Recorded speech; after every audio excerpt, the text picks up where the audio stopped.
എവിടെ നിന്നൊക്കെ ഉള്ളവരുണ്ട്? കേരളത്തിന്റെ വിവിധ ഭാഗങ്ങളുണ്ട്.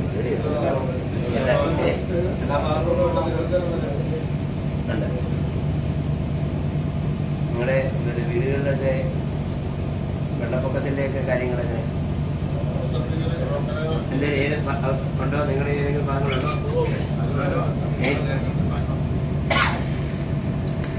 എവിടെ ഉണ്ട്? ആലപ്പുഴ. അവിടെ വെള്ളം കയറി. നിങ്ങളുടെ വീടുകളിൽ പ്രശ്നം ഉണ്ടായിരുന്നു? ആണോ?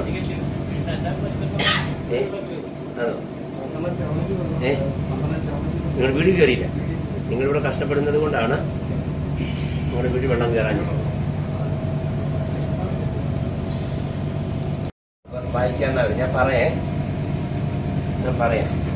പറയുന്ന ഭാഗം ഒന്ന് വായിച്ചാൽ.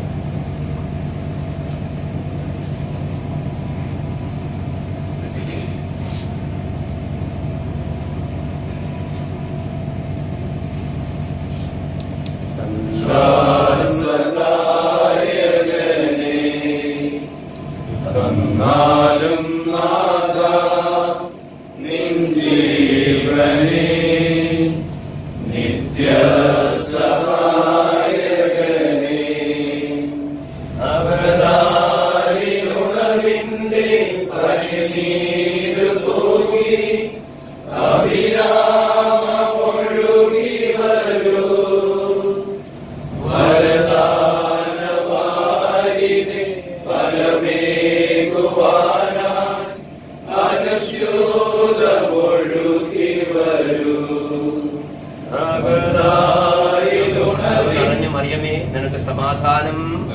നിന്നോട് കൂടെ നിന്റെ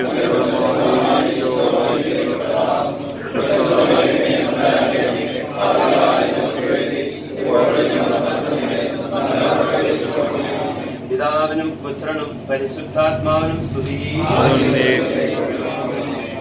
ദൈവ തിരുനാമത്തിന് മഹത്വമുണ്ടായിരിക്കട്ടെ. ഈശോ മിശിഹായിക്ക് സ്തുതിയായിരിക്കട്ടെ.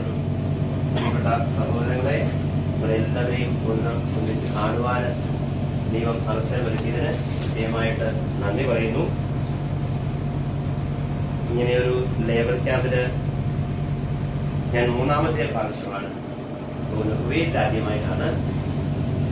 ദുബൈയിൽ 2 പ്രാവശ്യം ഞാൻ പോയപ്പോൾ ലേബർ ക്യാമ്പുകളിലേക്ക് കടന്നു പോകുന്നതിനായിട്ട് അവസരം ലഭിച്ചു.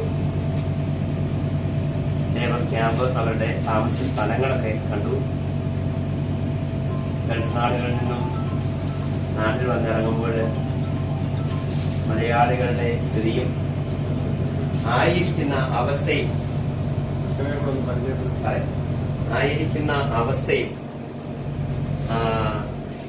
യാഥാർത്ഥ്യവും മനസ്സിലാക്കുന്നതിനായിട്ട് സാധിച്ചിട്ടുണ്ട്. ഷാർജയിലൊക്കെയും വളരെ പ്രയാസകരമാണ്. നമ്മുടെ ഒരുവിധപ്പെട്ട കൊച്ചു ടോയ്ലറ്റ് പോലെയുള്ളതായ മുറിക്കുള്ളിൽ 7-8 പേര് ഈ ട്രെയിനിന്റെ ബർത്ത് പോലെയുള്ളതായ കിടക്കുകളൊക്കെ വെച്ചിട്ട് അപ്പോൾ അങ്ങനെ കിടക്കുന്നതായിട്ട് കണ്ടിട്ടുണ്ട് ഞാൻ. അപ്പോൾ അതിനകത്ത് അവരുടെ എല്ലാ വസ്തുവകകളും ജീവിതവും മുഴുവനും അതിനകത്ത് തന്നെ ആയിരിക്കുന്നത് കണ്ടപ്പോൾ എന്താണ് നമ്മുടെ ലേബർ ക്യാമ്പുകളിൽ നടക്കുന്നത് എന്നത് മനസ്സിലാക്കുന്നതിനായിട്ട് സാധിച്ചു. 2ാമത്തെ ഒരു പ്രാവശ്യം അവിടെ തന്നെ പോയപ്പോൾ ഇങ്ങനെ ഇതിനേക്കാൾ വലിയ ഒരു ബോർഡിനുണ്ട്. ഞാൻ ഭൂമിയിലാകെ ചുറ്റി സഞ്ചരിച്ചിട്ട് വരികയാണ് എന്നവൻ മറുപടി പറഞ്ഞു. കർത്താവ് വീണ്ടും അവരോട് ചോദിച്ചു, എന്റെ ദാസനായ ജോബിനെ നീ ശ്രദ്ധിച്ചുവോ? അവനെ പോലെ സത്യസന്ധനും നിഷ്കളങ്കനും ദൈവത്തെ ഭയപ്പെടുന്നവനുമായി തിന്മയിൽ നിന്നും അകന്നിരിക്കുന്നവനുമായി ഭൂമുഖത്ത് ആരെങ്കിലും ഉണ്ടോ? ആ വചനം ഒന്നും നോക്കിക്കേ. ആ വചനം ഒന്ന് വായിച്ചേ. കർത്താവ് വീണ്ടും അവരോട് ചോദിച്ചു, ആ വചനം ഒന്ന് എന്റെ ദാസനായ ജോബിനെ നീ ശ്രദ്ധിച്ചു. അത് ആ വചനം വന്നു വായിച്ച്. അവനെ പോലെ സത്യസന്ധനും നിഷ്കളങ്കനും ദൈവത്തെ ഭയപ്പെടുന്നവനും തിന്മയിൽ നിന്ന് അകന്നിരിക്കുന്നവനുമായി ഭൂമുഖത്ത് ആരെങ്കിലും ഉണ്ടോ? ഒരു മനുഷ്യനെ കുറിച്ച് പറയുക. ദൈവം ഈ ചില മനുഷ്യർ കളയത്തില്ല. നമുക്ക് ചിലപ്പോഴൊക്കെ കഷ്ടതകളും പ്രയാസങ്ങളും ഒക്കെ അനുഭവിക്കും.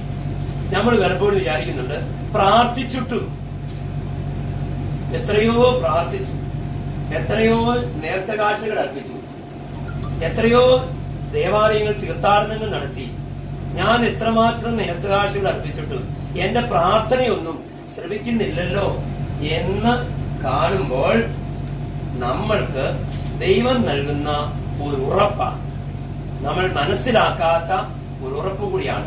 ദൈവസന്നിധിയിൽ നമ്മൾ വിശ്വസ്തയോടുകൂടി നിലനിൽക്കും എന്നതിന് ദൈവത്തിന് വലിയ ബോധ്യമാണ്. അതാണ് യെശയ്യാ പ്രവാചകന്റെ പുസ്തകം 38 വാക്യം. അത് നമുക്ക് സുപരിചിതമായിട്ടുള്ളതായ ഒരു വചനമാണ്. സക്കറിയ 9:8. ആരും കയറി ഇറങ്ങി നടക്കാതിരിക്കേണ്ടതിന് എന്റെ ഭവനത്തിന് ചുറ്റും പാളയമടിച്ച് കാവൽ നിൽക്കും. ഒരു മർദ്ദകനും ഇനി അവരെ ഉപദ്രവിക്കുകയില്ല. എന്റെ കണ്ണ് അവരുടെ മേൽ ഉണ്ട്, എന്റെ കണ്ണ് അവരുടെ മേലുണ്ട്. സക്കറിയ 2:5 പറയുന്നുണ്ട്, ഞാൻ എന്റെ ഭവനത്തിന് ചുറ്റും അഗ്നി കൊണ്ടുള്ള കോട്ടയായിരിക്കും. അതിന്റെ മധ്യത്തിൽ ഞാൻ ദൈവത്തിന്റെ സാമീപ്യം, ദൈവത്തിന്റെ സാന്നിധ്യം നമ്മളുടെ കൂടെ ഉണ്ട്.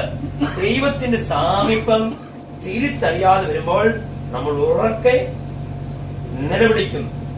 കുഞ്ഞിന്റെ ഒരു ചലനം എത്ര ബഹളത്തിലും ആ അമ്മയ്ക്ക് തിരിച്ചറിയാൻ സാധിക്കും. എത്ര ബഹളത്തിലും നമ്മളിവിടെ ഇപ്പം സ്വിച്ച് ഔട്ടിലിരുന്ന് ഹോളിലിരുന്ന് നമ്മുടെ അർത്ഥം എന്ന് പറയുന്നത് അത് ചെയ്യുന്നു. അതിന്റെ അർത്ഥം അപ്പൻ പറയുന്നത്, അമ്മ പറയുന്നത് എനിക്കത്ര പ്രാധാന്യമല്ല, എനിക്ക് എന്റെ ഇഷ്ടമാണ് വിലപ്പെട്ടത്. അതാണ് പറയുന്നത്. ദൈവം പറഞ്ഞു ഈ പാപം, ഈ തിന്മ അല്ലെങ്കിൽ ഈ പഴം കഴിക്കരുത് എന്ന് പറഞ്ഞപ്പോൾ ദൈവത്തെ ധിക്കരിച്ച് അവർ പാപം ചെയ്തു കഴിഞ്ഞപ്പോൾ പിന്നീട് സംഭവിക്കുന്നത് ദൈവത്തിന്റെ സംരക്ഷണം അവിടെ നഷ്ടപ്പെട്ടു പോവുക. ഈ ഏദനിൽ ഉണ്ടായിരുന്ന ദൈവിക സംരക്ഷണത്തെ അവർക്ക് നഷ്ടപ്പെട്ടു പോകുന്നു. ഞാൻ പറയുന്ന കാര്യം പിടികൊള്ളുന്നുണ്ടോ? ദൈവം